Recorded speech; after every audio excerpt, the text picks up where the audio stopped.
I think my husband fathered his best friend's children and now one of them is attracted to my daughter. All names are fake. This began as a dark, intrusive thought that I could never shake off, and over the years it has bloomed into a poison flower that infects my entire psyche. I am a 42-year-old woman. My husband, Luke, is 43 years old, and so is Amy. I met Luke in college, but he's known Amy since they were about 7. They did everything together and understood each other implicitly. They were best friends. They've always insisted that they are surrogate siblings to each other. Naturally, I, as a new girlfriend, felt a little threatened by Amy and her closeness to Luke, but they both reassured me I had nothing to worry about, that their bond was not romantic and had never been intimate, that Amy really was just the sister that Luke never had. I believed them, and it didn't take long for me to forget Annie and all insecurity I had about Amy.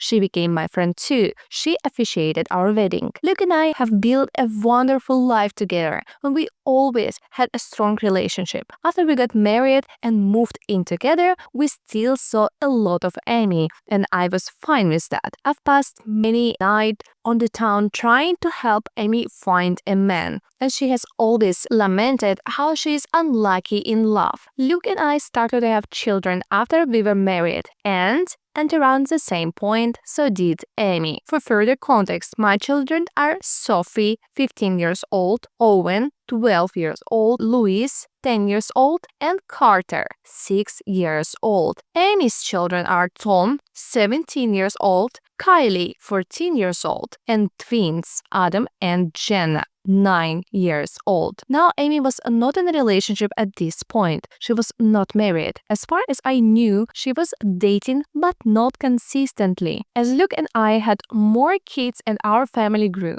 periodically Amy would find herself pregnant as well. It happened a few times, and Luke and I never knew anything about the fathers in question. I kind of assumed that maybe Amy was sleeping around and not keeping in contact with her one-night stands. Luke agreed this was probably the answer. While I did ask each time if Amy knew the paternity, she always said no, and she didn't seem that worried about the idea of raising kids on her own, so I didn't pester her. Of course, she had us to support her, so there was that. While Amy never asked for any help, of course, Luke was never going to let his best friend struggle to stay afloat when she had children to raise. Financially, we are very fortunate and privileged. I had a job that pays handsomely, and Luke also had wealthy parents who already knew and loved Amy. So, they were happy to provide for her. My in-laws defy all stereotypes. They're the kindest and gentlest people. So we were able to support Amy, to get her somewhere to stay with her kids. People might be tempted to call her a leech, but I never saw it that way. None of us did. She needed help,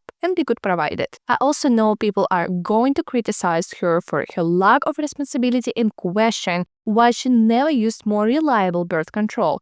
Honestly, that is a long story that I don't want to get into because even I don't fully understand her reasoning. But it was quite important to her that she never be on birth control and that whatever came of that choice, she would accept. It wasn't religiously motivated, I know that, but it was that degree of significance to Amy. She really did not want to take birth control. She explained it to me more than once, but I'm still not clear on why. Of course, Amy being Luke's best friend since they were kids. It's not unreasonable that sometimes they hang out together while I'm not there. Hey, that's fine. Sometimes I hang out with Amy one-on-one as well, though Luke does it more. She was his friend first. This included him going over to where she was staying and at times sleeping over there. Was I a fool to trust him and believe nothing was going on? Perhaps, but for years, they presented as being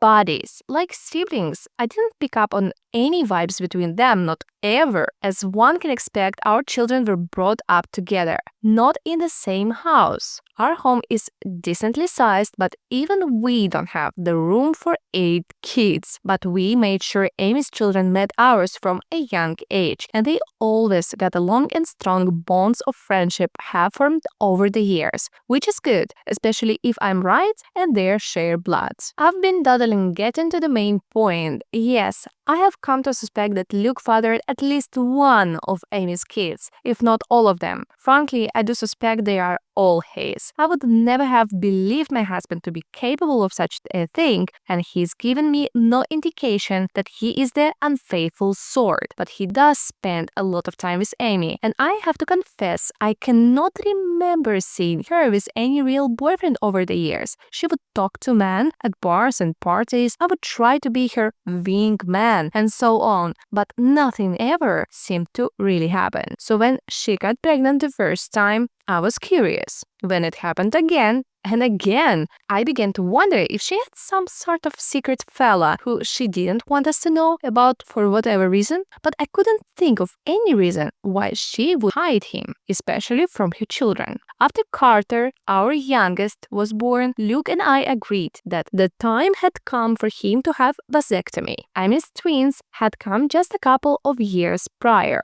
Of course, after the procedure, Luke and I continued to make love, but I no longer had to think about pregnancy. Meanwhile, Amy never got pregnant again after the twins. Is it a coincidence that Luke had a vasectomy and then both of us stopped getting pregnant? I don't know. But Luke would still visit her, and he wasn't just going to see her, but checking up on her children as well. In general, I should have paid more attention to it sooner. But Luke has always acted like a father to them, especially as they have gotten older. He's the father they never had. He doesn't neglect me or our children. Not one bit. He is doing double duty on its own. The idea that he is a surrogate father to Amy's fatherless children isn't inherently suspicious. One could call it noble, but it combines with a lot of other little things. There is appearance as well. I won't go into specifics of hair color, eye color, or unique physical traits because I'd rather limit the identifying factors of the people involved and keep this whole thing as vague as possible. But suffice it to say, Amy's children, they certainly look like they could be Luke's. Kylie has a very unusual allergy that Luke also has. The twins look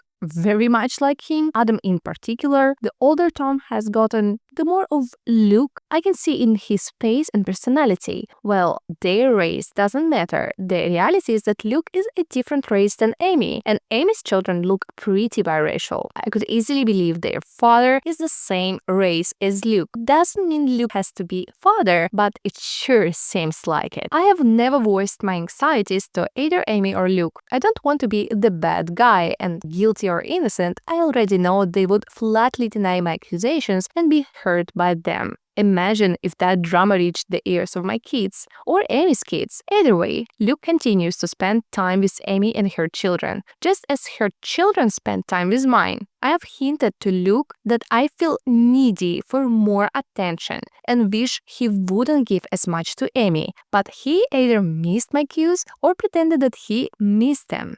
I don't want to push this idea that he's favoring her because it's not even really true. He never neglected me for her. I can't shake the feeling that Luke and Amy have been intimate before, likely numerous times. So far as I know, Amy never really wanted to be a mother either. She wasn't opposed to it, and when each of her children came into the world, she instantly fell in love with them. But motherhood was never really a major part of her life plan or identity. In the grand scheme of things, when we would talk about the future, she would sometimes mention a husband and children, but it never seemed like something she had her heart particularly set on. So I don't think she is a case of Luke just giving Amy children. I doubt that was the motive for her infidelity. That would have been a side effect. I've been letting this go and turning a blind eye for years. It was a dark thought in the back of my head after Kylie's allergy was discovered,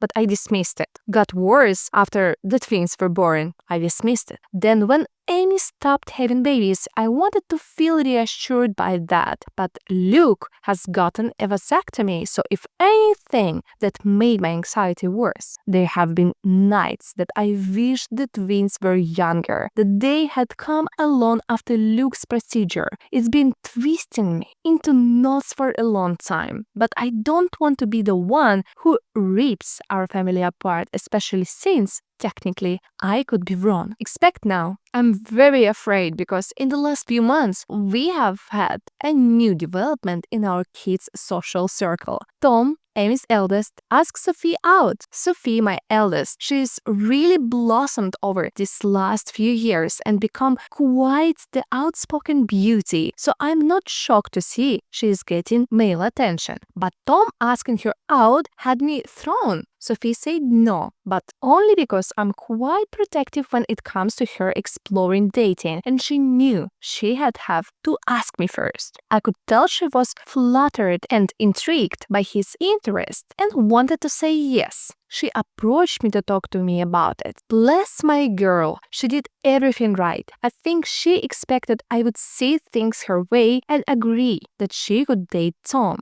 Much to her surprise, I very firmly said no. That caused a bit of conflict. She didn't even want to date him that badly. She just couldn't understand why she wasn't allowed to. And I couldn't explain it to her. All I could come up with was, he's too old for you, which he is, but it's not really about that. When Amy and Luke heard, I was so very curious to see what their reaction would be. If either of them had agreed with Sophie and tried to convince me that the two of them should be allowed to date, I think I would have been relieved and taken that as a proof that I was wrong about something going on between them, wrong about who fathered Amy's children, but the ambiguity continued. They took my side, both of them put their foot down, though not as fiercely as I did. Luke agreed with me, but he also worried that trying to forbid such a romance would only make Sophie want it more. He's probably right about that. Amy seemed more apathetic to the idea.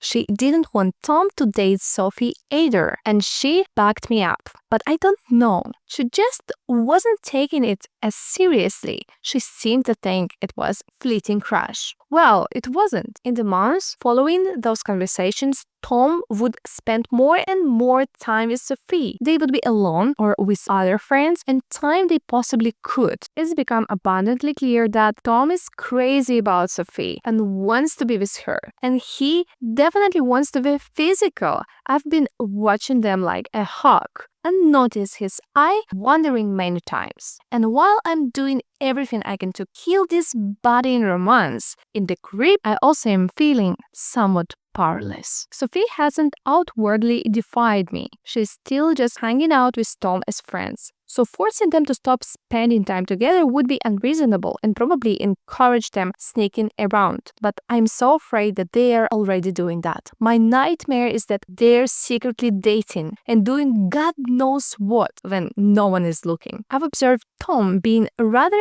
handsy with Sophie and she presents no objection whatsoever, and I just don't know what to say. I had considered trying to convince Sophie that Tom is like her brother, but if she doesn't see him that way, I don't really have the power to rewrite their emotions dynamic or the history of their friendship. I always saw Amy and her children as being like family, but my kids might see Amy's kids more as best friends. The problem is, of course, that if my husband has indeed been carried on an affair over the years and I'm right about the paternity of Amy's children, then Tom and Sophie cannot be anything more than friends under any circumstances and of discussion. It can never happen. I feel powerless to stop it though. Luke has apparently talked to Tom about this and has Amy, but he is unrelenting and he won't give up on Sophie. I think she enjoys that attention and devotion. Tom has also confronted me and asked why I'm so against this when I know him very well and I know he would be good to Sophie. I didn't know what to say other than to fall back on her being too young for him, but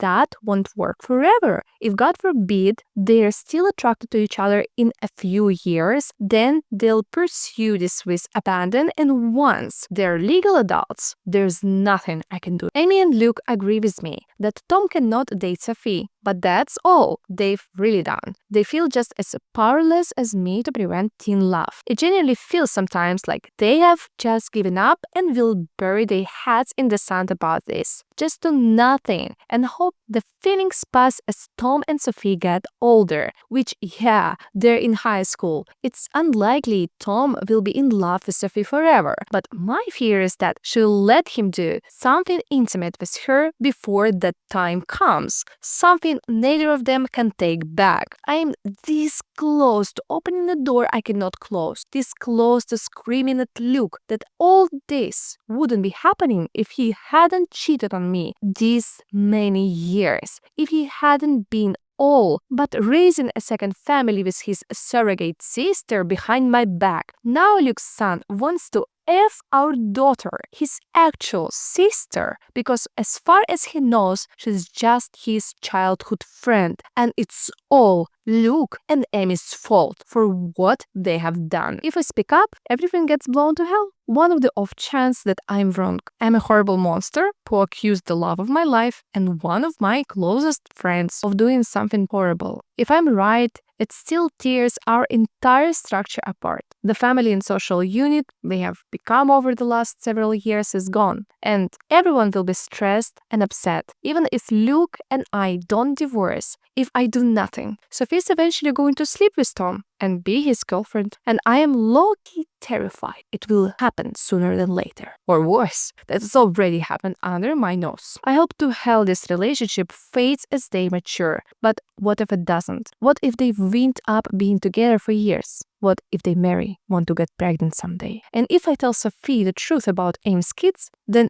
everyone else finds out too. And that's going to ruin so many lives. It would shatter my kids' perception of their father and their Aunt Amy. Luke is Owen's hero. I don't even want to think about how much this would hurt him. And what about Amy's children? They're innocent. They didn't ask for this, they don't control where they came from, and I don't want to hurt them. Admittedly, I'm not happy with Tom at the moment. A week ago, I saw him put his hand on Sophie's butt, and I wanted to knock his teeth out. But even he doesn't deserve to be burdened by the knowledge that it's his half-sister he's been fantasizing about. It's all so bad, and I don't know what to do. I've been looking the other way in letting my husband and his best friend insult me for such a long time now. I thought I could live with it, but this business with Tom and Sophie has me distressed. Update 3 days later. First of all, wow, I did not expect my post to get as much traction as it did. I was half worried that someone in my family or social circle might find it, especially when someone alerted me that the post had been shared to Facebook, but as far as I can tell, no one in my family has seen it. I want to thank all of the kind commenters who wished me well. To those who were more frustrated with my indecision,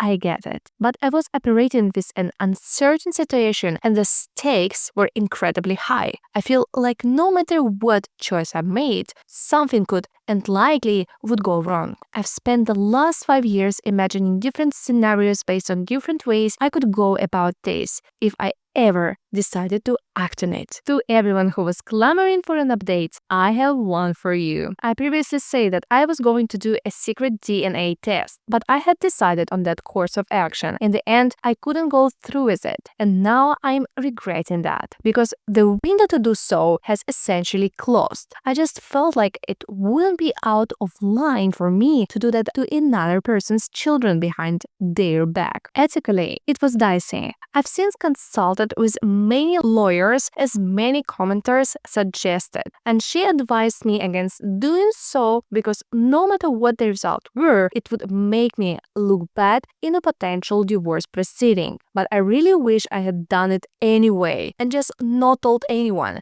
because I really badly need to know, and I still don't know for sure. Likewise, I wanted to tell Sophie in confidence, but the more I thought about it, even that seemed over the line, like I had no right to plant such ideas in her mind about her father without even talking to him first. So, what I ended up doing was confronting Luke and Amy. Many commenters suggested this as well. I finally told both of them that we needed to have a serious talk. It felt counterproductive to approach just one of them, because I figured they would tell the other about what happened in their own words before I could prepare my own. I wanted them both to hear what I had to say. Once all the kids were at school, I laid down all of my suspicions and the reasons. I made it clear how much I love both of them, but a combination of clues had led me to notice the similarities between Luke and Amy's children, and I didn't even list all of them in the original post. For example, Luke has been a sleepwalker in the past, so have Sophie, Tom, and Adam. I said over and over how much they meant to me and how I didn't want to believe it. But the thought had crept into my mind in the past, how I had dismissed it before, but now with Tom and Sophie having crushes on each other, it became necessary to pose the question. So I asked if they had ever crossed the line, if Luke had ever been unfaithful, if there was even the slightest possibility that any of the Amy's children were his. I was just trying not to cry. Well, they reacted exactly as I would have expected. Their responses were perfect and so very well rehearsed. I genuinely can't tell if it was honest emotion or powerful gaslighting. Amy was more upset than Luke, or at least more outwardly upset. She was angry, offended at the accusation. Luke just seemed heartbroken by it. Maybe they were just acting, but I don't know. Somehow they had reasonable responses to all of the points I brought up. They asked questions I didn't know how to answer. I had never objected to them having alone time before. Why did it suddenly bother me now? Do Amy's children really resemble Luke that much? Or are things like hair color, pretty basic traits to have in common? The whole family had always treated Amy and her kids as part of our unit, and I had previously commended Luke for stepping up and being a father of Amy's kids since they didn't have one. Why was I now saying it was a bad thing? What exactly did I want them to do? How could I think such a thing about them? Why had I waited so long to say something? Luke was more understanding than Amy. He respected my feelings, or at least he acted like he did. Amy appeared to feel more betrayed by what I said. I ended up apologizing several times, even though I'm not sure I did anything wrong. Luke also apologized for anything he had done to indicate he was unfaithful. I asked Amy more pointedly that if not Luke, who had fathered her children? She snapped back that it was none of my business, and I could tell she was in no mood to get personal or vulnerable with me after my accusations. I'm not proud to say that I lost my temper and say that after everything we had done for her and her children, such information was not a lot to ask, and perhaps she owed it to us. I regretted the words as soon as I said them, but Amy shouted back that I have never done anything for her, that it was Luke and his parents who had kept her afloat all these years, not me. She went on a longer tirade about how I had always acted superior to her, which I don't believe I did, though it's possible that I gave off that vibe unintentionally. Luke did his best to calm her down, but the room was still fraught with tension. I don't know, Reddit. I just don't know. It's driving me to the edge of madness. There is a way to be certain, of course, not certain of my husband's fidelity, but of paternity of Amy's children. So I asked Luke, for my own peace of mind, for the sake of our daughter, daughter. And for our family unit, if you could please get a DNA test done, a paternity test. I went on to say what I knew he disliked and distrusted such things, but that I really needed this. I could see the pain in Luke's eyes. Maybe it was an act, but he did seem genuinely hurt that I was asking for this. That him giving me his word that he had always been faithful was not enough for me. But he very reluctantly agreed to participate in a DNA test. Unfortunately, Amy did not, and that's where we hit a roadblock. I was afraid of this, but Amy was infuriated at the whole concept and told me in no uncertain terms that I would not be getting samples of her children's DNA, and basically told me to F off for asking several times and several variations. I pressed Luke, and honestly, he was a bit useless, but probably right. He tried to convince Amy, but she wouldn't hear of it, and he kind of shrugged to me when I pushed him for further support, because he can't force her to get the tests done if she refuses. That's really a dead end. Trust me, it is. I looked into this quite a bit and consulted with my lawyer. The problem is Luke could, in theory, petition the court to demand a paternity test for Tom and the others. The issue is that to do this, he had essentially be claiming he slept with Amy and he believes her children to be his. That would be the version of events he had been maintaining. But Luke has staunchly insisted that nothing ever happened with Amy, that he never cheated on me. Whether or not he's being honest about this is another story, but he had essentially have to go on record and make a claim that he isn't prepared to make. He is quite certain that the children aren't his, and he has no intention of fighting for custody of them. So no judge is going to compel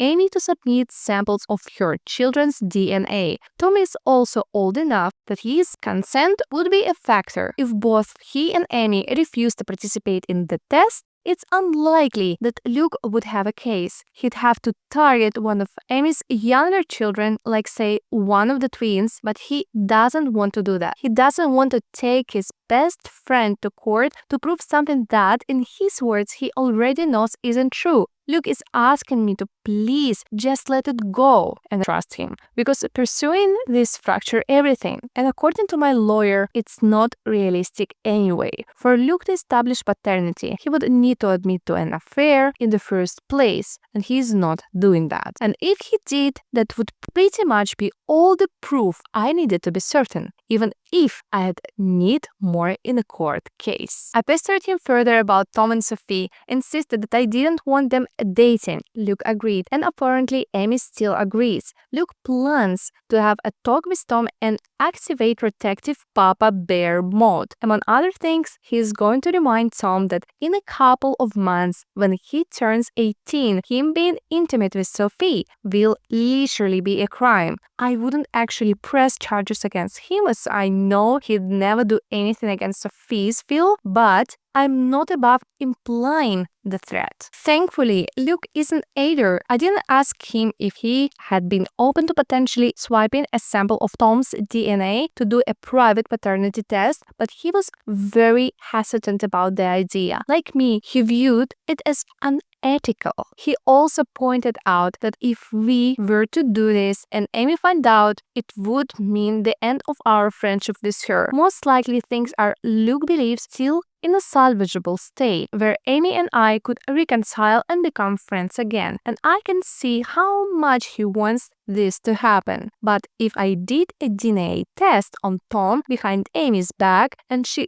find out, I think she would hit the roof and wouldn't entirely blame her. Though I'd be very interested to see the results. Luke ended up going to see Amy and spending the night. I know, all of you are cringing and throwing up your hands, and trust me, I wasn't happy about it. That was a very long conversation, but he was adamant that he needed to perform damage control. So they spent the night together, with Luke maintaining that nothing happened. I did not sleep a wink, and I kept texting him for updates. So far as I can tell, Amy will cool off, but she needs a little time. Luke and I talked things over when he came back the next morning. It was an emotionally fulfilling conversation, and we ended up agreeing to take the kids, our kids, not Amy's, to visit their grandparents for a few days. It was an impromptu visit, but we have done it before, and they were delighted to have us. I just really wanted our family to spend some time together away from Amy's side of the family, so to speak. I always love getting to see my in-laws. I'll refer to them as Jim, 75 years old, and Kat, 67 years old. I know Reddit is famous for stories about the mother-in-law from hell, but in my life that couldn't be further from the truth. I feel safe with them, to the point that when they took notice of how distant Luke and I were from each other, I finally relented and confessed my fears. I told them of my anxiety that Amy and Luke were having an affair and that Amy's children might be his. Here's where things got a little bit interesting. When I told them what I was feeling, Kat just gave Jim this pointed look and did a big dramatic sigh. So it turns out Kat has had similar misgivings to mine and genuinely suspected over the years that Luke and Amy were closer than they had ever admit, that they had crossed the line in the past. Jim, on the other hand, simply refuses to even consider the idea. He has always insisted that Kat is seeing things that aren't there. He maintains that Luke and Amy are like siblings and would never do such a thing. Kat thinks his stance on this is naive and that even if she and Jim had taken Amy in and loved her like a daughter, that didn't mean Luke viewed her as a sister or that she viewed him as a brother. But Jim just continued to insist that this is what they are and had always been. I could tell that he and Kat have already had this conversation before and they kept going in circles, with Kat getting exasperated. She pointed out that surrogate siblings or not, Luke and Amy were not actually brother and sister, so nothing was stopping them from being physical together if they felt a mutual attraction. At that point, Jim just sighed and walked away from the conversation. So yes, Kat has privately wondered if Amy's children weren't fathered by Luke, which is part of why she has always treated them as her grandchildren, which was never something that I minded, to be clear. I also don't mind that Kat never voiced these concerns to me. She had no proof and she saw far less of Luke and Amy's closeness in our adult lives than I did. As for the kids, they're doing alright. I don't know what Amy told her children, but I think the general consensus, the official version of the events, is that Amy and I had a fight and need a break from each other. That's what Luke and I told our children, and when pressed for more information, Luke did defend me and shut down the questions, saying it wasn't their business. I don't know if Amy kept to that version of events, but my children and her children have each other's phone numbers and social media, so they have presumably still been in contact over the last 2 days. I think my kids would have kept Amy's kids in the loop on the updates, and if Amy had told them anything else significant, they would have relayed that information to my kids. After all, we know Sophie and Tom are very close. I did try and talk to Sophie about that more, but the timing was off because Sophie rejected my counsel and interpreted my reinforced reluctance as being attributed to my fight with Amy. She maintained that she wasn't dating Tom. To what degree that's actually true, I don't know, but she was going to remain close friends with him, and while she isn't usually a disobedient child, she made it very clear that she was putting her foot down on this one. And to be fair, I can't really justify trying to separate them or forbid them from being friends. They have known each other for years. Luke has many back on them not being allowed to date, but he wouldn't have my back on them not hanging out anymore. I wish I had a more definitive update. If anything significant happens in the next few days, I can let you guys know.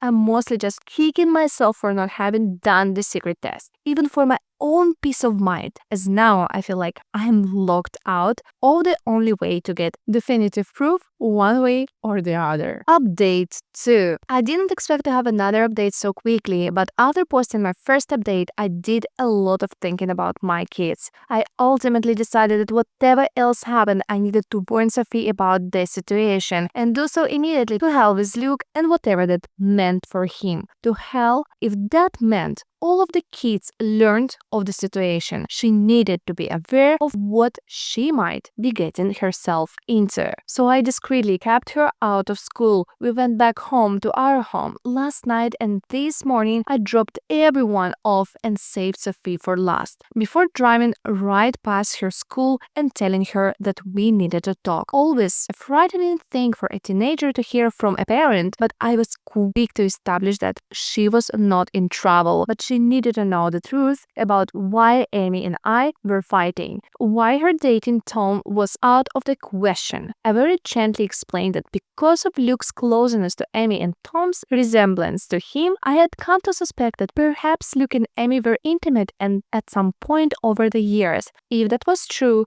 and there was any chance Tom's father was actually Luke, that would be a significant problem. Sophie was quiet during all of this, and even after I had stopped talking to let her respond, she paused for quite a while before she finally said that we needed to get Tom and discuss this with him as well. I had no objections, so she texted him to meet with us. They're both skipping school today. For Sophie, get straight as this is extremely important, so I looked the other way. Tom came to meet us, and Sophie had me relay what I told her to him as well. I apologized to him for any indication I might have given that I didn't think he was good enough for my daughter, and to both of them for not telling the truth sooner. Tom and Sophie just gave each other this oddly knowing stare. And ready, that's when they blew my mind. Sophie spoke first, with Tom backing her up. They revealed to me that in fact, they had already known about Luke and Amy, or at least they had strongly suspected. Apparently, Tom has overheard conversations they are questionable, as well as overhearing the sounds of intimacy from Amy's room. Sounds he would just as soon forget, but all signs point to Amy's lover having been Luke. Tom had wondered for a very long time, and back in January, he finally voiced his fears to Sophie. She agreed with them. She could also see a strange sort of closeness between her father and his mother. They agreed that Luke was likely having an affair. They agreed that because of Kaylee's allergy, Luke might very well be her father. And if Kaylee was Luke's daughter, the rest of Tom's siblings could be Luke's as well. Tom could be Luke's kid himself. The math led them to the same places as me. So Sophie and Tom came up with a little plan. As it turns out, they are not in love. They never were. They're still just best friends, but they had the same instinct as me, that they didn't want to blow up our entire family and social unit without more direct evidence, which Tom has been working on acquiring. And though Sophie very badly wanted to tell me the truth, she was hesitant because she knew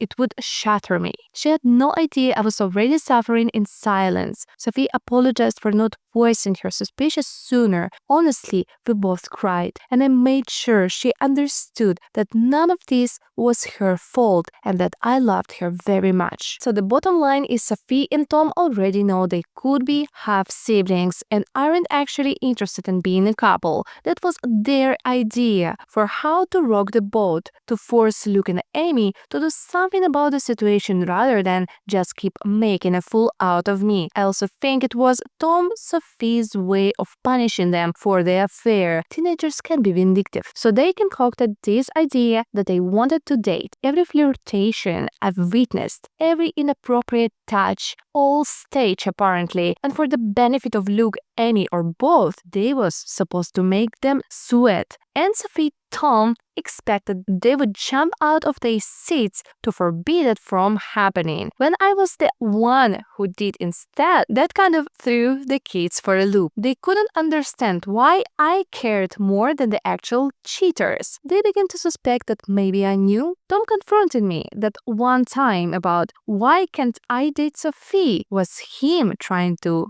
gauge if I knew or not. Maybe I shouldn't be surprised. Sophie and Tom have always close friends and confided in each other. Maybe I should be a little more concerned at how sneaky they have been. But honestly, I'm just so relieved they're not dating. Sure, they could be lying to throw off the scent, I guess, but they apparently already knew that they're likely related. They didn't blink at all when I told them. We even had a bit of a laugh together when Tom mentioned how he had been a little offended that I was so against him dating my daughter before. I kind of jokingly asked him, "So you don't think she's gorgeous?" And Tom, bless his heart, shrugged it off. She is, but so is my English teacher, and I'm not asking her out either. Either way, the question now is where to go from here. We have to figure that out. I will say that it is such a relief to have told Sophie, and I feel like an elephant has taken on one of its feet of my chest. Having her in my corner and Tom in my corner as well means a lot to me. And even though I basically just got it absolutely confirmed that Luke is sleeping with Amy, I kind of already knew that anyway. So now it's just a question of how to proceed. Tom has already volunteered to submit his DNA so I can compare it to Luke's, and both he and Sophie advised me not to tell Luke and Amy when I do this, which I agree with.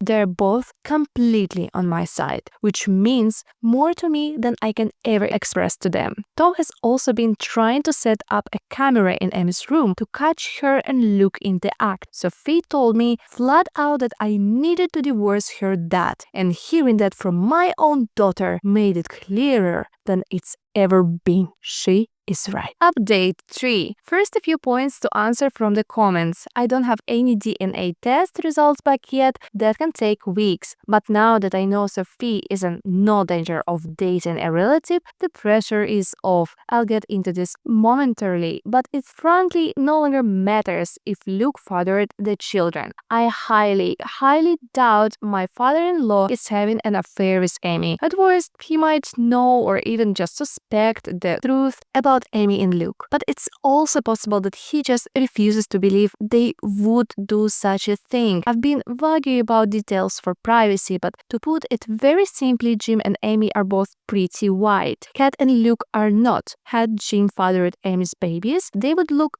different than they do. Nevertheless, I do have an update. While a stream of comments have called me spineless and naive, called me a sister wife, as an ex-Mormon that hits a particular nerve, and most recently a stream of commenters have said my story is fake. Fair enough, it's the internet, but Luke is not the first scumbag husband to have two families. Several other comments have been incredibly kind and supportive, and I really appreciate that. Apologies if I haven't responded to a comment or direct messages that you sent. I covered as many as I could, but I was literally getting hundreds, so I definitely missed several of them. First thing first, I discuss this in the comments, but our little team has supposedly recruited my mother-in-law. I say supposedly because Sophie and Tom were going to talk to her about getting help with submitting the DNA test, and at the advice of my lawyer, I'm staying out of process. Eventually, I told Sophie not to do it, and she said she wouldn't. Mother-in-law hasn't contacted me about it either, though we have been in touch. I'll get into that more in a moment. The bottom line is that I can honestly say I had no knowledge of any DNA test. Loophole city. Another bit of good news, I was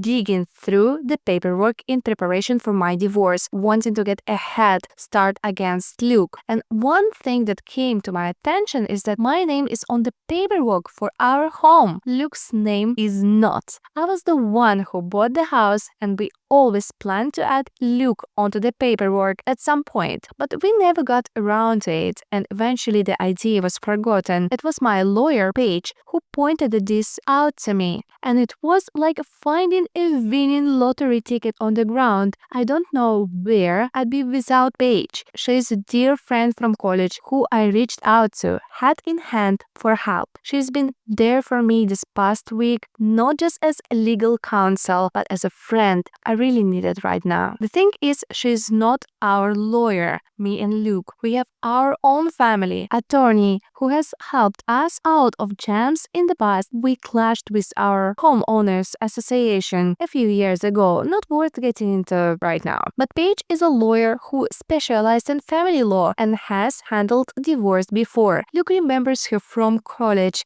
and knows she went into law but doesn't know she's a divorce attorney. So I can have her over for coffee like we're catching up, and he has no idea anything is going on. Turns out he's not the only one who can harbor someone under his spouse knows under the guise of being a friend. So on to the updates. The last time I looked in Luke's phone was 3 months ago, around the point Sophie and Tom began to go around claiming they wanted to date. I found nothing. While I know how to search for recently deleted photos and didn't see any, my comments taught me how to find recently deleted messages. So when Luke was asleep, I did just that. Swiped his phone and brought it downstairs. Checked recently deleted, and I am glad I did. But I also wish I had not, because I'm still reeling from the pain. Sure enough, a conversation with Amy had been deleted. A recent text talking about the conflict between her and me, with Amy describing me as a problem and Luke trying to pacify her without defending me at all, to be clear. They both alluded to how they had expected this for a while and just hoped it would never happen. Presumably, me accusing them of having an affair, while the whole conversation and the fact that it was deleted was sketchy. Nothing was actually admitted, so I scrolled a bit higher to a few days before the fight. Amy's messages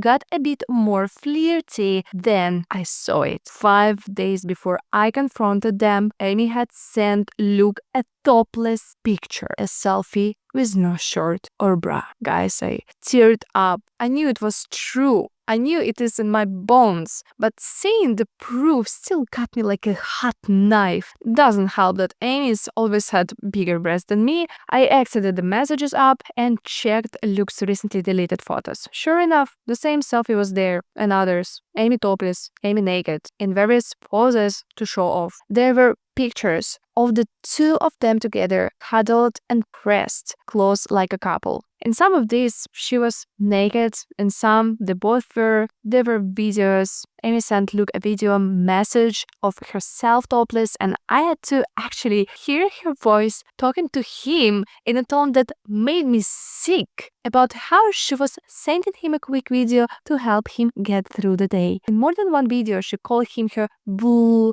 and hearing her call him that, I almost vomited. Stopped looking at that point. I'd seen enough for about 5 minutes anyway. Then a strange compulsion to keep searching led me to check Luke's laptop. I knew enough of his passcodes to access his iCloud storage and basically more of the same. There were letters, long letters between them. I didn't have the heart to read past the first few lines of one of them, but I did read Luke mention our children. There were countless naked topless selfies of Amy, selfies of them together, videos where Amy appeared to self-satisfying herself. There were intimate tapes of the two of them. Tom had previously offered to try and hide a camera in Amy's room, but oh my god, he never needed to. Luke was hiding a whole treasure trove under my nose all along. I scrolled and scrolled and scrolled. There were so many going back years. Not all of it was even intimate. There were some photos of Amy's kids too. One video was of Kylie and the twins playing together when they were younger, and Luke and Amy's voices from behind the camera. There were even old pictures of Luke and Amy from when they were younger. I'd even say teenagers. I snapped. All these years, I have been telling myself I had to be wrong, that it couldn't be true. Well, it was true. I know that no one forced me to look at as much of the evidence as I did, but I am still hurting very badly from having seen it, and at that moment I wanted to act, so I did. I called my lawyer, who is a remarkable woman. It was the middle of the night, so I had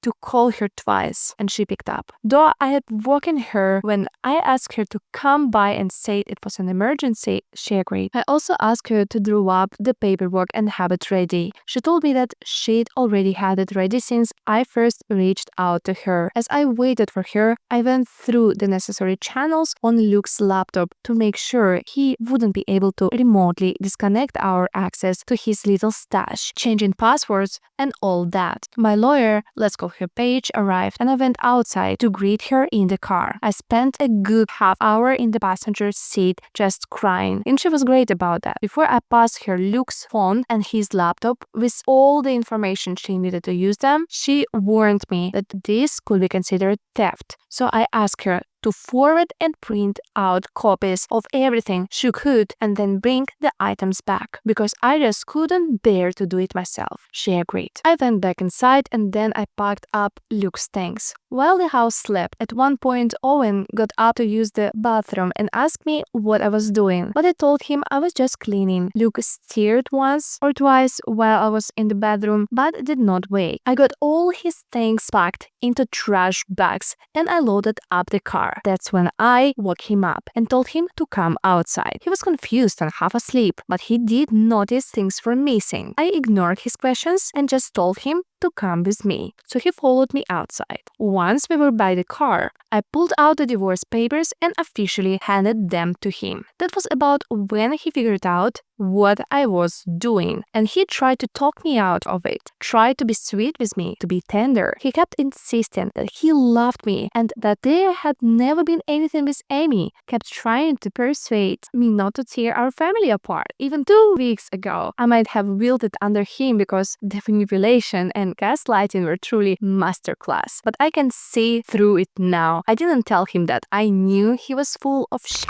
I didn't tell him what I had seen. I just told him we were finished. He tried a different approach. He refuses to go. Stated firmly that our children were his too, and that even if we were separating, I had no right to just decide the kids would stay with me over him. This was where I very coldly presented the paperwork, reminding him that the house is in my name, and told him under no circumstances would my kids be staying with Amy. He argued a while longer, but in the end he decided to be the bigger person and keep the peace. At that moment I didn't care where he went.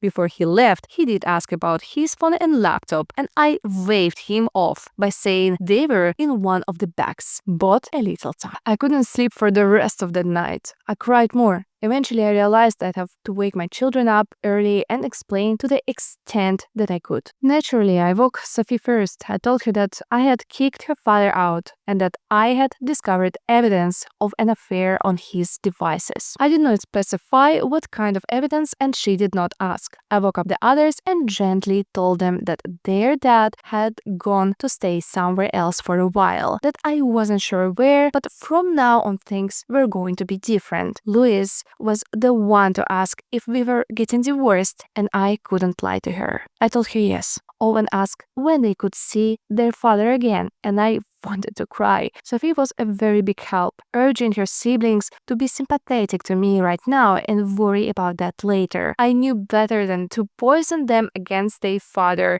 Paige warned me against doing that as well, so I only told Sophie that the affair was confirmed since she had already been in the know. However, as the kids were getting ready for school, Owen approached me and asked me point blank if it was about Amy, if Luke was going to be with her instead of me. I couldn't answer, but I suppose that's an answer on its own. Got the kids to school, and my next step was calling to have the locks changed. I knew Luke would be back for his devices before long, but thankfully Paige returned with them before he showed up again. It was a very quick visit. She just told me that all was accomplished and she had records of everything we would need in court. Sure enough, Luke turned up an hour later, demanding to know where his laptop and phone were. I had set them back in our bedroom like they had never moved, and I just told him him he had forgotten them. He insisted that I had said they were in one of the bags, so I just shrugged him off and told him I must have been mistaken. After he grabbed them, he tried again to reason with me, but I just showed him the door. I knew the kids would start to come home from school before long,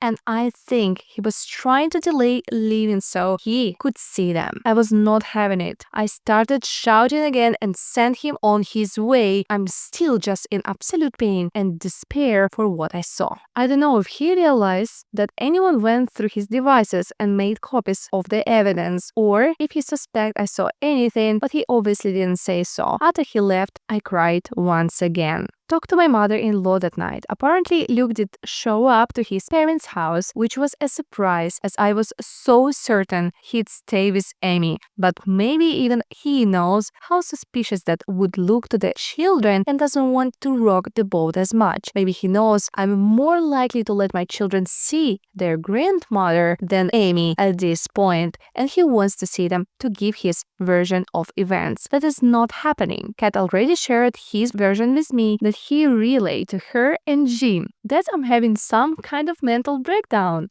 that he wishes he could help me, but my paranoia is causing me to lash out and turn violent. I was never violent. I shoved him away when he tried to hold me. That is all. And what's so hilarious is that he didn't mention Amy at all to his parents. He didn't even frame it as me falsely believing he was having an affair, even though that's his story when talking to me. He left Amy out of it when talking to his parents. Kat noticed that. She believes me. Jim doesn't know what to believe anymore. According to Kat, he seemed very, very troubled by what he heard from all sides. As for Amy, she's radio silent. Tom has told Sophie that she's acting like nothing is wrong but is clearly stressed out. That when her children ask, she makes the same sort of claims that I'm having some kind of emotional nervous breakdown and pushing her away, as well as Luke. She doesn't mention anything about my accusing them of an affair, but still puts it all on me. Amy has not reached out to talk to me directly, and I have not tried talking to her since our big argument. I haven't really told my kids anything, just that I'm having disagreement with Luke and Amy, though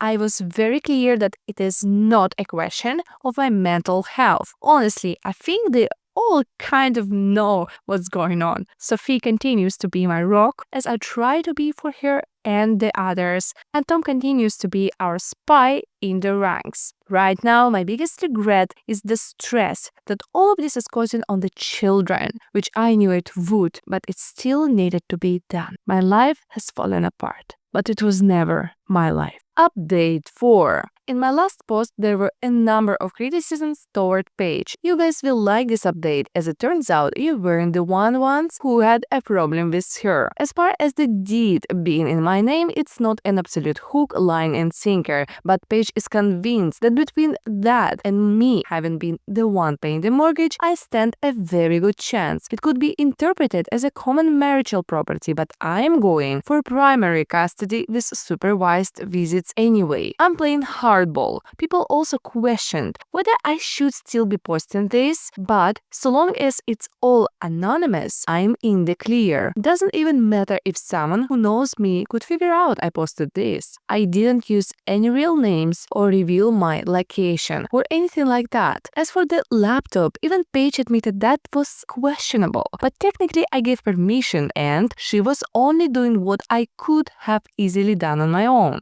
I just really didn't want to go through all of that content. As far as the divorce papers, Paige had them filled out after the very first time I contacted her. My serving them to Luke was ceremonial. She still contacted him later to officially serve him and request his lawyer's details. But before he could respond, I had already done something a little sneaky. I reached out to our family attorney, the one who had always been on call to represent me and Luke during our marriage. He helped us out of a jam with the Homeowners Association a while back. I'll call him Zach. Now, contrary to some of the comments, suggestions, I cannot just go around town consulting with every lawyer in the area with the explicit purpose of locking my husband out of hiring them. That is bad faith, and judges don't look too kindly on it. However, this was Zach. He had been my attorney and Luke's for years. I feel like I had just as much right to him as Luke did. And I got there first, so I was able to nail down our family's lawyer. Met with both of him and Paige, and boy howdy, do they not like each other. Zach brought up some of the same problems as some of my comments. He argued that Paige's activity was in the gray area and urged me to hire him to represent me in the divorce instead. That caused a bit of conflict as Paige is explicitly a family attorney and this is her specialization. So I'm going to be consulting both of them from here on out. Zach actually thinks it's a good thing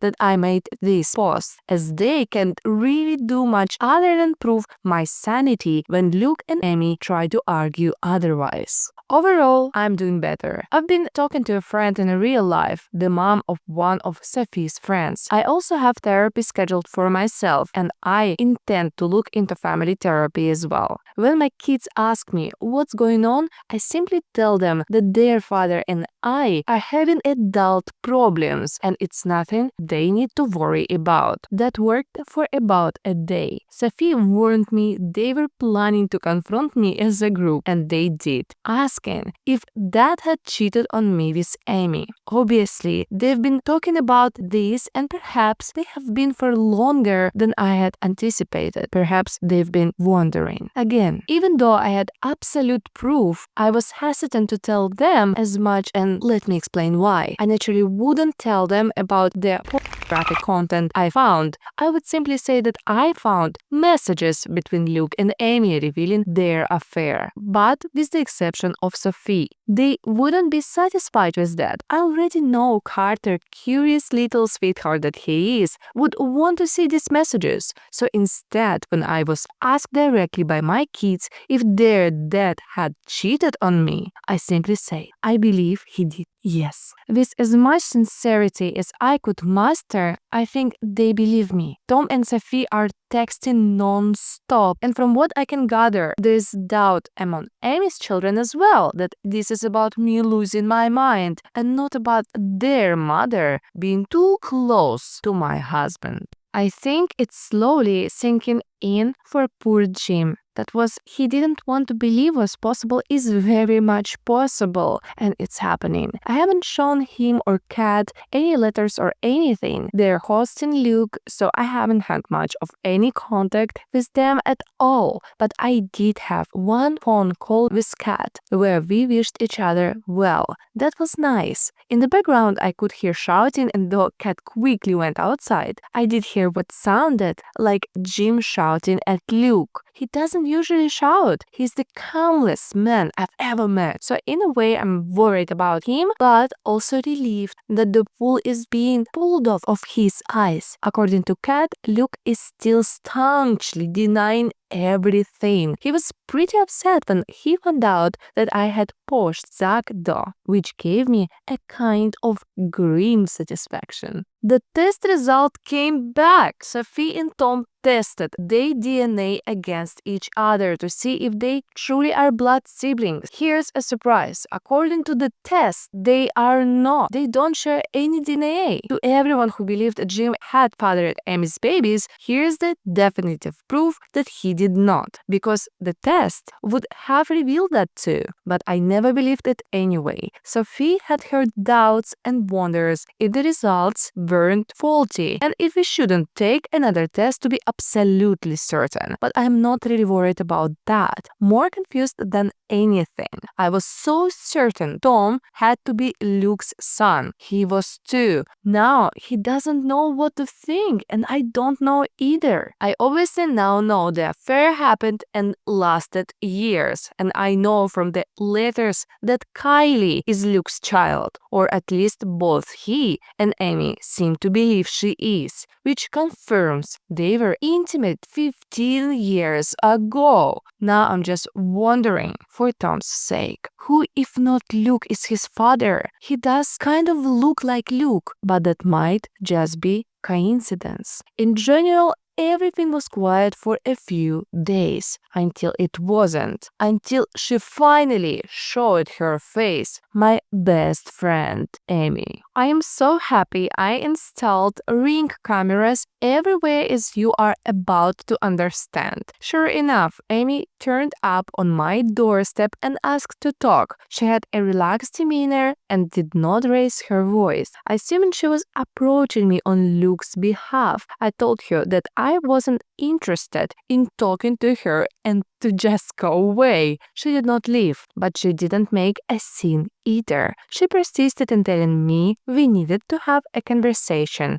The kids weren't home and did have cameras inside. I was also recording her on my phone and being discreet about it. So eventually I relented and let her in. I don't know if she realized she was on camera. We sat down on the couch and she instantly got into the reason for her visit. Turns out she and Luke know or suspect that I procured damning material from his laptop. Amy accused me of going through his devices and told me that anything I found was not my business and I needed to delete it. That was all she had to say. No apology, no admission of guilt, didn't take responsibility for her own behavior. Hell, she might have known I was recording her because she didn't even directly acknowledge what the sensitive material on Luke's laptop actually was. So I confronted her, letting out some of my anger. I asked how she could have the nerve to make demands of me. I asked her why she and Luke would do a thing like this in the first place. Why had they seen fit to spend all these years betraying me? I posed the question that I'd been wondering about for a long time, and as I expected, I got no answer. Literally, Amy didn't seem to really hear me, even as I confronted her. She seemed like she was stressed, panicked even, but she was keeping it under wraps. She ignored my questions and accusations and just kept telling me to delete whatever content from Luke's laptop that I had. She said that if I wanted to divorce Luke, that was my call, but not to drag her into it. Oh, that made me so mad. I kept my temper, but I did snap back that she was already very much in it. Amy just kept repeating herself, telling me to delete whatever I found. So I just refused. I asked her point blank why I should. Why did I have any reasons? Amy got more aggressive, raising her voice. She was trying to intimidate me, but I held my ground. She told me that this wasn't about me and that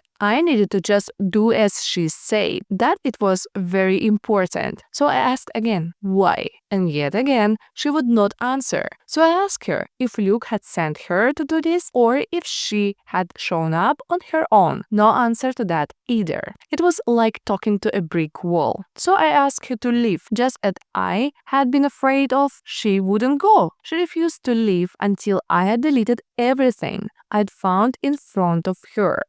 I couldn't help laughing. I told her no, that wasn't going to happen. This is where I could see her starting to freak out more. In another moment, she got up, ran into the other room, and grabbed my laptop. Before I could stop her, she smashed it on the floor. I really don't know why she thought that would work or get her the outcome she wanted. I think she was just panicking. Obviously, I still have everything, except now I need to buy a new laptop. And sadly, her doing this was out of frame of the camera, but it's fine. All of my important files are backed up. And at that moment, I was more concerned that Amy would do something else drastic. She looked like she was going to have a breakdown. I tried again very calmly to tell her that she needed to leave or I would call the police. She refused again and just kept repeating her demand that I drop this whole cheating angle and divorce Luke without trying to argue that an affair took place. At that point, I just stared at her, at the woman I had considered one of my dearest friends in all the world, and I told her that I didn't owe her anything. but she owed her children the truth, that they had the right to know where they came from, who Luke really was to them. Amy bristled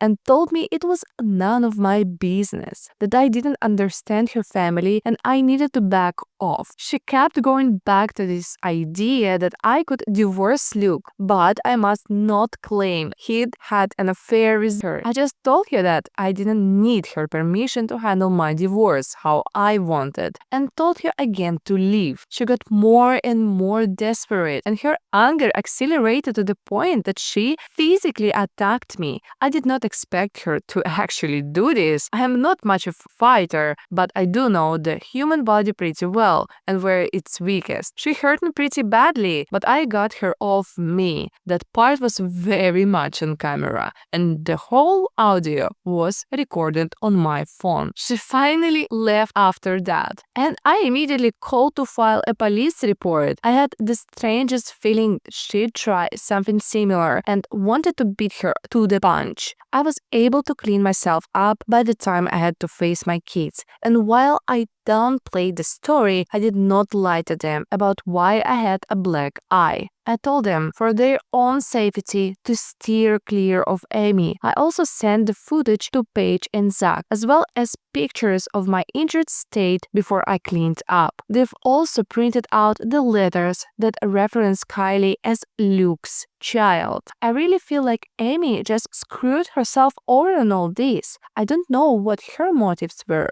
Was she protecting Luke? Was this his idea? Does she just really not want the world to know she's a homewrecker? Is she covering her own ass? As if people didn't know already. The more of my social circle I talk to and inform of the basics, the more people are confessing that they had wondered in the past if Luke wasn't cheating on me, but didn't have any concrete proof. I suppose Amy doesn't want her kids to know who fathered them, which does line up, but I'm still not sure about Tom. I didn't ask Amy about him in particular. I don't know why you guys are so eager for these updates, but I don't mind posting them. I've never blogged about my life before. I'd imagine it feels something like this. Brief update. Hey guys, it's been a rough week. A lot has happened. I don't really want to talk about all of it in detail, so I'm going to keep this short. I know, I never shut up. It's just how I am. But I'm going to be much more brief this go around. Luke has a lawyer now. I don't know him, but he met with Zach and Paige. To everyone saying I should have Amy arrested,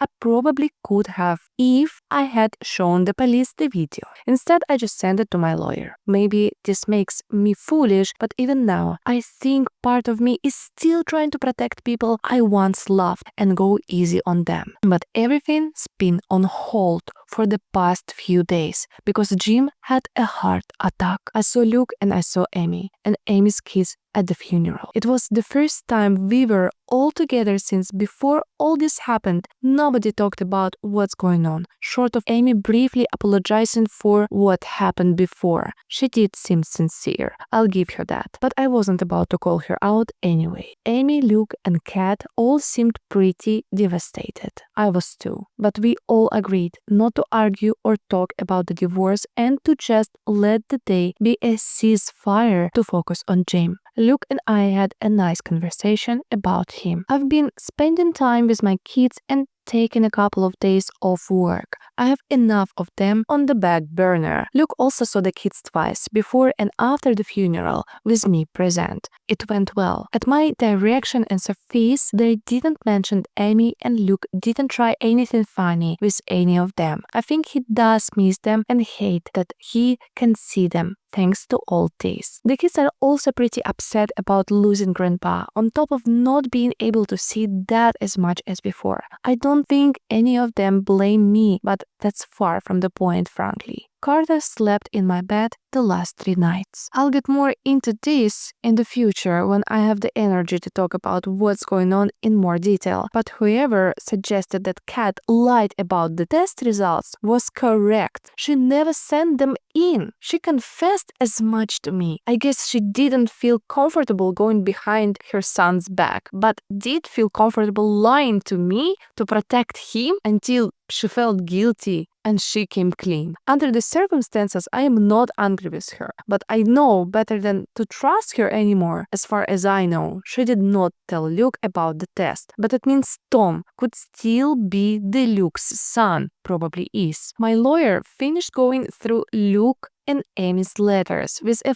finer tooth comb. The bottom line is they definitely found what it was that Amy didn't want me to see, and I now completely understand why she was so panicked. It has to do with why Amy and Luke didn't marry conventionally. They did something very bad, but this is genuinely something that I'm not sure I should be talking about, even on an anonymous internet post. I haven't even been able to collect my feelings about what Amy and Luke have done, especially with everything else going on. So I don't know if I should be more explicit. I'm sorry. I know that's not what anyone wanted to hear, but please try to understand. Paige agreed with me that when in doubt, don't post it. I've told my lawyers to put a pin in it for now, because I am not fit state to figure out how to proceed with it or if I should use it against them. I am just feeling so bad, honestly. It's difficult not to blame myself for Jim. I can only imagine Luke and Amy blaming themselves too. I know, they're bad people. I don't forgive them.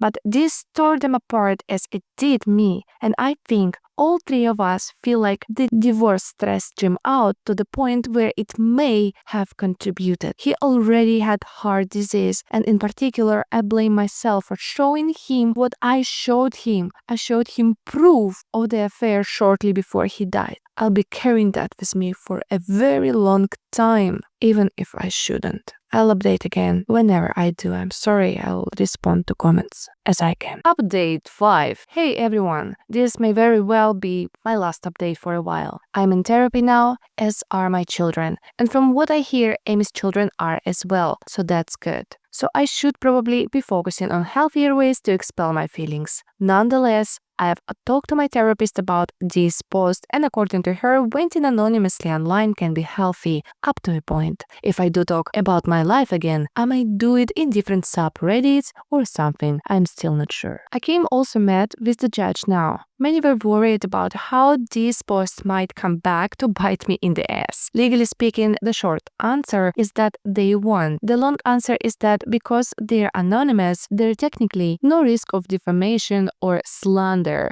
I've changed enough of the meaningless details and given everyone fake names. The posts aren't going to be relevant in the case, and I'm clear to keep writing them if I so choose, so long as I don't discuss the details of the actual case itself, though I think the judge would prefer I just stop writing this altogether, one of the reasons I may do so. Without divulging the specifics, I went ahead and reported what I had learned, and all hell broke loose. I knew I had to do so, because Amy and Luke had changed gears after Jim passed. They began to make the case that Luke and I had always had an open marriage, that there could be no such thing as an affair, and any instances of Luke sleeping with Amy could not be counted against him. It is no accident that they chose to do this after we lost Jim. As far as I can tell, he was the only other person who knew about what Luke and Amy did and would have done something about it. Now that they don't have no worry about that, I think they wanted to claim I always knew about the affair and that it was not true affair. But I didn't report them. They must have assumed I didn't know the truth, and they changed their story. But I knew. I reported it, and now they are screwed, which unfortunately means everyone else find out. There was no way the children wouldn't learn the truth through the grapevine. I told Sophie and Tom personally because I figured they would learn of it anyway. The others did. Tom was pretty shell-shocked. I know, I'm just the messenger, but I felt terrible and I wanted to comfort him. But there wasn't a whole lot I could do. Poor Kylie did not handle it well. I am told she had several meltdowns and then tried to run away. I know she tried to run away because she came to our house for sanctuary, and literally I had to give her back. I knew all the reasons I had to, but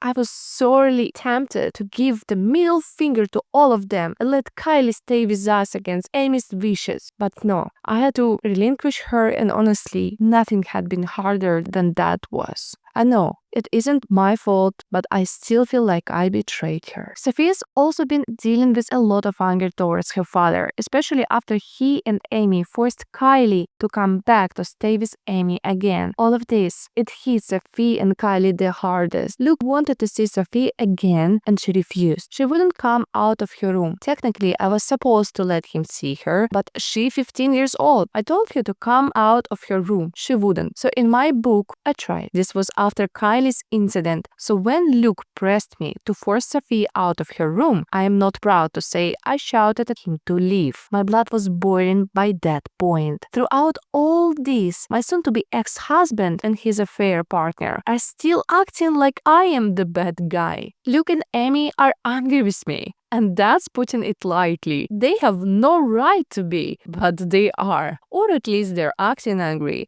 I know, have I restraining order against Amy because I was quite certain she would confront me after the fact, and she did. After I reported them, and before Kylie came over, Amy came to the house while my kids were home, banged on the door and screamed. She was furious with me for what I had done, but I don't know what she expected me to do. I called the police, but Amy was gone by the time they showed up. They were just as useless as last time. To be honest, when Kylie came to me for asylum, Amy came after her, but I wouldn't let her in until she called the cops herself. I would only let one of them take Kylie. Amy was not settling food in my house. I was very clear to explain the situation, but it didn't matter. Amy later smeared me on social media and framed me as a kidnapper. I set the record straight without divulging too much about the circumstances of the situation, which I was tempted to do. Luke also gave me the lecture of lifetime when I saw him, but I just kept cutting him off and spitting the facts in his face. I don't know if it's been my time away from him, but I'm learning to recognize his lies now where previously I fell for it every time. He always sounds so reasonable and sweet, but what he's actually saying is often circular and evasive. And honestly, I'm so angry with him for what he's done to his children. All of them. Kylie especially. I want to adopt that girl. I know I can't, but I want to.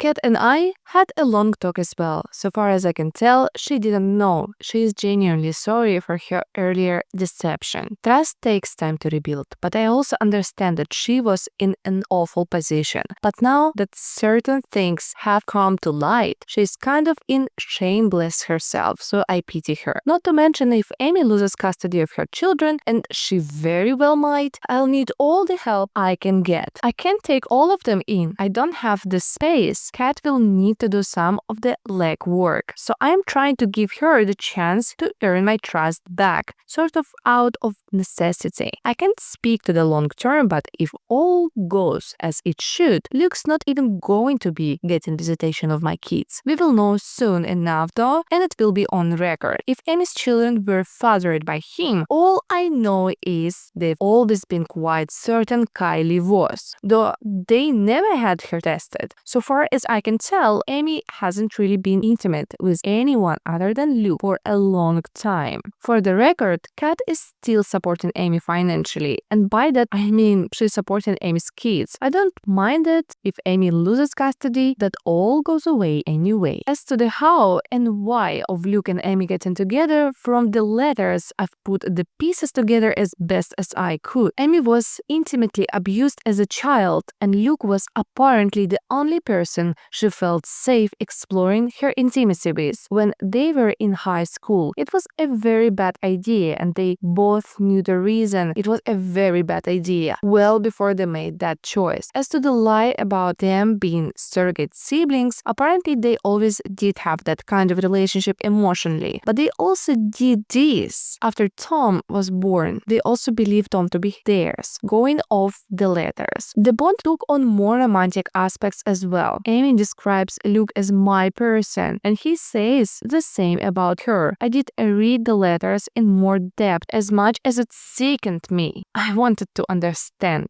I'm doing better overall though. Personally, I'm doing better, which makes me feel kind of guilty because nobody else is. My kids are miserable, which makes me miserable, but I know there's light at the end of the tunnel, and I want them to see it. Luke and Amy are miserable, which honestly, I'm not gonna say I'm glad about, but I don't know what they were expecting. They've been playing a monstrous game for decades. It was always going to have consequences, sooner or later. Amy's kids are miserable, especially Kylie. I wish I could reach out to her again, but I absolutely can't, except through Tom, and he needs to play this carefully. Kat is miserable too. We're all still reeling from the loss of Jim, and honestly, the Kylie incident really tore my heart in half. But I think I'm over the hump, and I'm taking comfort in how I'm actually choosing myself for a change. Update 6. Happy Halloween, everyone. It's been a while. Things have continued to spiral. Had a number of comments and private messages wanting to check in, which I appreciate, while I obviously still can't talk about much. I've shown this post to my legal counsel before uploading it, and I had it approved as safe. So, the headline here, which I already discussed in the comments, is that Luke and Amy talked about themselves as half-siblings in the letters I found out on Luke's laptop. The timeline is still a bit unclear to me, but Jim had an affair with one of his colleague-age students, and she got pregnant. Years later, her daughter became friends with Jim's son. Amy was abused in her parents' house, and everyone in Luke's family wanted to get her out, which they eventually did. At that point, Jim told Luke and Amy the truth. It wasn't until a couple years later that they began to sleep together. As far as recent updates, Kylie has spent some time in psychiatric ward. Tom discovered that she had done something very reckless. Social services have also seen fit to remove her from Luke and Amy's care, so she is currently staying with Kat. Amy hated that, and I'm told she raged for some time at the idea that I would poison Kylie against her, and that in her anger she made some choice threats. I have been advised not to reach out myself, but Kylie has all my information, and I did send her a message promising her that she could always come to me about anything. I think that's more than alright. If she initiates, I will not turn her away. My troubles are not over, and they got worse after the test results came back. Everyone was tested. I finally know the truth now, beyond a shadow of a doubt, that Luke is the biological father to all 4 of Amy's children.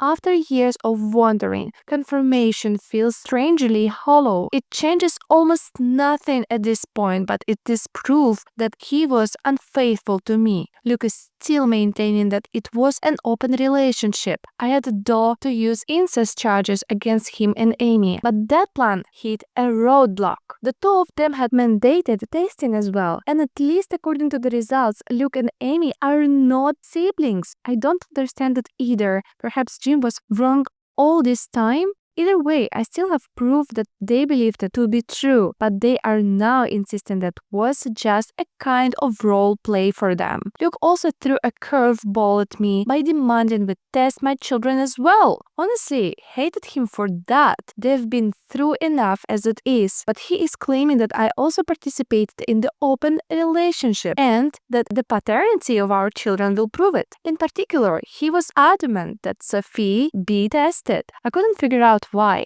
but I think Luke must know something I do not, because the results for Sophie came back negative. They say that Luke is not her father. Then Luke began to claim that he had tested Sophie years ago to be sure. I was certain he was lying, that he had somehow sabotaged the test, but he did submit a DNA test from about 10 years ago, and it likewise maintains that Luke is not Sophie's father. Before anyone asks, no, I never had an affair of my own. I never cheated on Luke. I had no idea how this had happened, and I could not make sense of it. I requested another test, and that has yet to arrive. But with 2 tests already, I'm bewildered and frightened. I don't know how this is possible, since I was never unfaithful to Luke. I can only assume that something was done without my consent. I have never been intimately assaulted as far as I am aware, but there were few nights back when I used to get drunk with Amy that someone could have possibly drugged me. What scares me is that Luke tested Sophie years ago. I feel like he knows more about this than he is letting on. I've discussed this with my therapist and my lawyer. I've tried to get to the bottom of it, but I just don't know. I've been upfront about everything with Sophie. I believe Luke is trying to make her doubt me, to drive a wedge between us. I've promised her that I never had an affair, that these results are impossible. I don't think she believes me completely, but I also don't get the sense that she's angry with me or that she feels betrayed. I think she would honestly prefer it were true at this point, that Luke was not her birth father. The rest of my kids don't know about this part yet, but they probably will soon. Gossip is spreading like wildfire among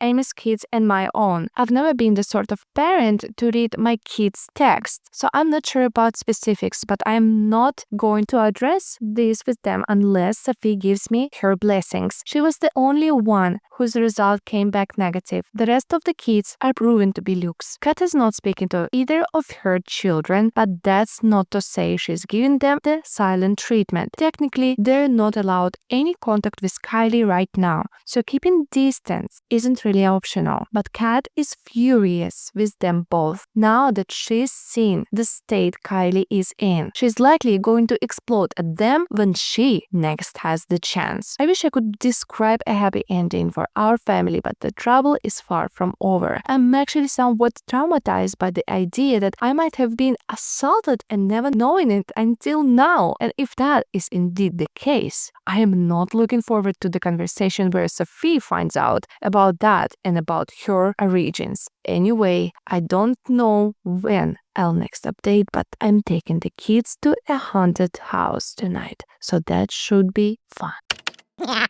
This story honestly reminds me of Netflix series because with every new part there are new twists and changes. I was surprised when the original poster account was deleted on Reddit, and I don't know if there will be any more updates, but I'd like to say that hopefully we will eventually get an answer to the end of the story. What are your theories about the ending of the story? What are the possible reasons Sophie might not be Luke's? Maybe he lied about DNA test or somehow sabotaged the test? I'm really looking forward to your comments. In any case, if there are any updates, I'll create a new video and definitely add it to the description and comments. Thank you so much for watching. Don't forget to subscribe to see further update to this video that we're all waiting for. See you soon.